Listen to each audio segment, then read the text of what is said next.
Get out! Hindi po ito round 7. Pero, nako, grabe, magre-request tayo sa kanila ng round 6 at saka ng round 7. Kayo po ba ay lumaki sa sex bomb dancers?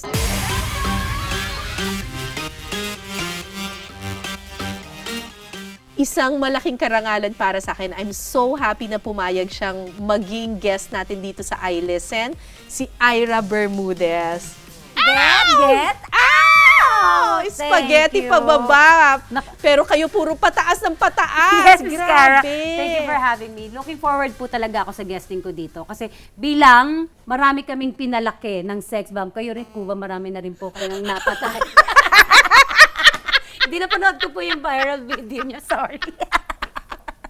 Ay, nako. Alam mo ba, Ira, hindi ito yung first time na nagkita tayo. Yes po. The first time I met you was way back 2003. 2003. So, 23 years ago! Hindi pa rin nagbabago. 2 dekada, I'm still here. Correct! Kumakaldag pa rin. Kumakaldag pa rin. Correct. So, si Ira, I first met her 23 years ago in 2003 for a docu that I made for Eyewitness. Saan ba yung bahay ni Ira? Akit na po kami? Tulong-tulong kami gumagawa dito.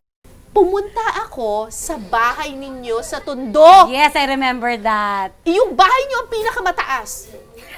Yung pag natulog ka, nakatayo ka. Kasi sa Tondo kasi pataasan ng Kasi bahay. ito yung bahay ni Ira. Ang liit lang nung square meters. Pero ilang floors ito? 4th floor. 4 floors. 4 floor. Ayan ang taas Yes. 'di ba? Grabe. Kasi dahil sa Tondo, Manila, paliitan Oo. ng space, kailangan gumawa ka talaga ng way para magkaroon ka ng space. So pataas talaga yung Pataas yung aim. ng pataas. Pataas ganon. ng pataas. Oo, yung nakikita, alam ko parang hagdan na to, tas isang kwarto lang, tas hagdan na, tas kwarto ulit, hagdan na ulit, gano'n. Grabe! Oh, yes So, po. yun yung parang sign na umaasenso ka na Yes. kapag tumataas ang bahay. May sweldo na ako. Maganda rin yung sweldo ko kasi kada sumusweldo ako sa sex bomb, dinadagdagan ko siya ng floor. Ha, talaga? So, nagsimula yung bahay? Wala pa siya. Kasi ang nagpatayo One- talaga noon, yung uncle ko na siya yung kumikita dati. Tapos syempre, yung buhay namin talaga, mahirap talaga Oo. sa Tondo, Manila. Oo. So, nagkaroon ako ng chance, opportunity na magsayaw. Naging sex bomb ako. So, lahat ng kinikita ko, nahinto kasi yung pagpapatayo niya, naging hollow blocks lang siya. Correct. Na-build yung foundation pero hindi na ituloy kahit first floor. Oo. Tapos nung kumikita na ako, dinahandahan ko siya. Grabe. Pride ko po yun, kahit ganyan lang yung bahay. Kasi lupa po ng family ko talaga yun. Tapos merong isang kwarto doon. Ito, guys, hindi ako nagjo-joke ha, totoo to. May isang kwarto doon na gawa siya sa kahoy pero may mga butas-butas na siya. Pero tinatapalan mo lang ng mga poster. Totoo yan. Bakit? Kasi yung pagpapagawa ng bahay, mahal talaga. So kung ano lang yung money na nakukuha ko, minsan, ako pa kasi yung breadwinner that time. Correct. Hindi lang bahay ang binibuild ko, yung pamilya din namin. Oo. So pinag-aaral ko pa rin yung pamilya ko, wala naman nakakaalam nun. So yun yung masasabi ko, kahit yung buhay namin sa Tondo, Manila ay ganyan, sobrang proud ako.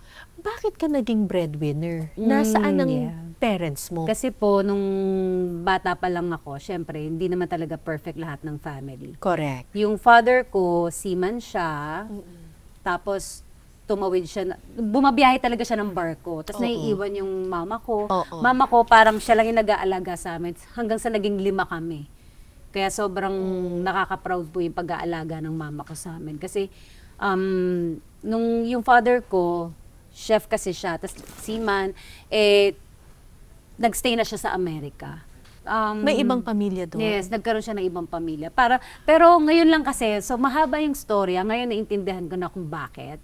But then, nung time na bata pa kami, hindi pa clear sa mind namin, bakit nga ba papa? Kasi hindi mo na kami binalikan. So para sa aking bata pa lang, kasi at the age of, I would say 13 years old, nagtatrabaho na ako para sa pamilya. Gusto kong makapagtapos ng pag-aaral, pero pamilya muna, mga kapatid ko muna, bago ako. Yun kasi yung mindset ko dati. So, Ano ba yan? Medyo deep. Ayun lang. so kapag kinakanta nyo yung Bakit Papa? Hindi naman sa papa ko, wala naman reflection yun sa family. Pero yun lang, but now I understand bakit nangyari lahat. Pero nung time namin, very, I would say, naging foundation ko siya. Naging foundation ko siya kung bakit siguro ako successful ngayon. Actually,